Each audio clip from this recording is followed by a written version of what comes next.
ഇക്ക ഇന്ന് fathers day ആണല്ലേ. എല്ലാവരുടെ സ്റ്റാറ്റസിലൊക്കെ എന്താ പറയാ, അച്ഛന്മാരുടെ അപ്പന്മാരുടെ ഒക്കെ ഫോട്ടോസ് ഒക്കെ ഇങ്ങനെ എല്ലാവരും ഒത്തു നിൽക്കുന്ന ഫോട്ടോസ് ഒക്കെ കാണുമ്പോൾ ഒരുപാട് സന്തോഷം.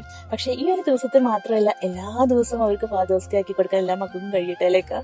സന്തോഷം കൊടുത്തിട്ടും എന്താ പറയാ, ഇതുപോലുള്ള സ്റ്റാറ്റസും ഫോട്ടോസും പാട്ടൊക്കെ കാണുമ്പോൾ അവർക്ക് ഭയങ്കര സന്തോഷമായിരിക്കും. ഇക്കൊക്കെ ഉണ്ടാവില്ലേക്കാ സന്തോഷം?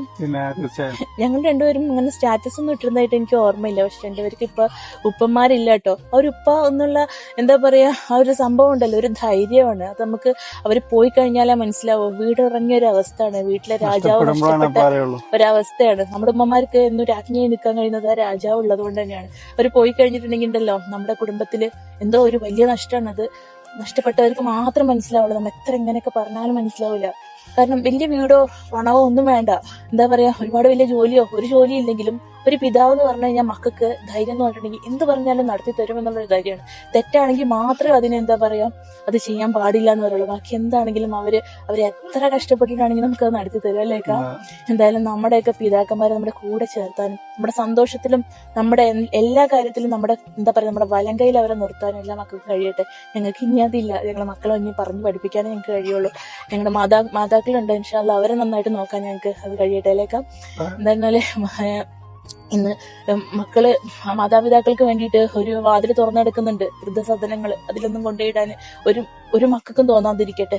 തന്നോളമാക്കിയ തന്റെ പിതാവിന്റെ ആ ഒരു പ്രയത്നം, അവരുടെ എന്താ പറയാ, അവരെത്രത്തോളം കഷ്ടപ്പെട്ടാണ്. നമ്മളെപ്പോഴും ഒരു വൃദ്ധസദനത്തിൽ പാവപ്പെട്ടവരെല്ലാം കൊണ്ടുപോയിടുന്നത് പണക്കാരാണ്, നോക്കാൻ സമയമില്ലാത്തതിന്റെ പേരില്.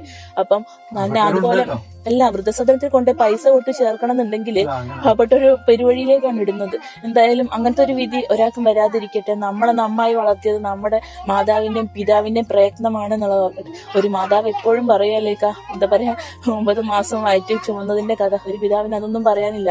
ആ ജീവിതകാലം മുഴുവനും ഇനി എന്തൊക്കെ അവസ്ഥയിലും അവൻ അവന്റെ മക്കളെ നോക്കും, അവന്റെ ഭാര്യനെ നോക്കും അല്ലേക്കാ. അതൊരു ഉറപ്പല്ലേ അല്ലെ. എന്തായാലും എല്ലാ ഇത് കേട്ടുകൊണ്ടിരിക്കുന്ന എല്ലാ പിതാക്കന്മാർക്കും ഞങ്ങളൊരു ഹാപ്പി ഫാദേഴ്സ് ഡേ പറയാണ് കേട്ടോ. ശ്രീകുട്ടി, ഞങ്ങളുടെ കൂടെ 2 കുട്ടികളുണ്ട്. ഇന്ന് സ്കൂളിലൊക്കെ പോയിട്ട് അവർക്ക് ഒരുപാട് ഫംഗ്ഷൻ ഒക്കെ ഉണ്ടായിരുന്നു. ഫാദേഴ്സിനോടനുബന്ധിച്ച് ചിത്രരചനയൊക്കെ ഉണ്ടായിരുന്നു. Happy father's day. എന്റെ റയ്യാൻ വണ്ടി കയറി അപ്പൊ തന്നെ പറഞ്ഞു. എനിക്കൊക്കെ ഒരുപാട് സന്തോഷത്തെ. ശ്രീകുട്ടി വരച്ച ചിത്രമാണ് കേട്ടോ. ഇത് ആരൊക്കെയാണ് ശ്രീകുട്ടി? ഇത് അച്ഛന്റെ ഫോട്ടോ ആണോ? ശ്രീകുട്ട പാപ്പയാണോ?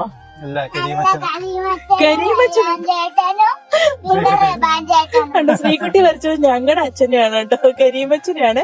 ഏതായാലും എല്ലാവർക്കും ഒരു ഹാപ്പി ഫാദേഴ്സ് ഡേ പറഞ്ഞു. ഒരുപാട് സന്തോഷം.